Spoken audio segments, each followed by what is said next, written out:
guys, this is Jason from Roof Talk with Eustis Roofing. Today we're going to go over a little bit of what we do as far as a coating job. We got a coating job going on today. This is an awesome product.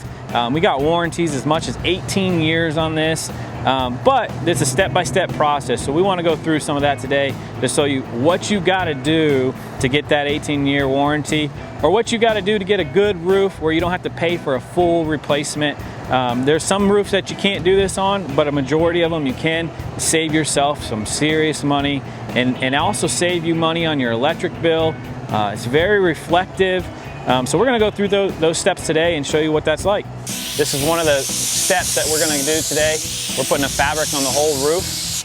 We're going to go over all that with you. We're going to bring Chris in. He's the expert at it, and he's going to explain a little bit of what we're doing here to give you that roof with that long warranty. Hi, I'm Chris. Thanks for having me here on Roof Talk. Just like to talk a little more about the system.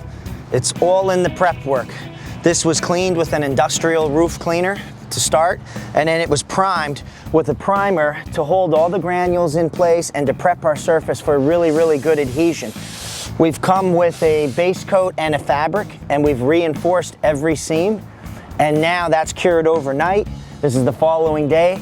We're reinforcing the entire roof again with the fabric, which is going to give it really, really good strength. And it's going to make this a seamless roof, which is exceptionally important here in Florida because of our hurricanes. We don't want any seams. It'll make it a lot better for the uplift of the roof. Today's catchphrase is refurbish, not replace. So this is a particular roof where we don't have to replace it, guys. We can refurbish it. We can save you half the cost of replacing the roof, and we're going to save you on your energy bill. Your electric bill can go anywhere from 10 to 20% down just from this savings. The reflectiveness of this roof is going to save you some money today.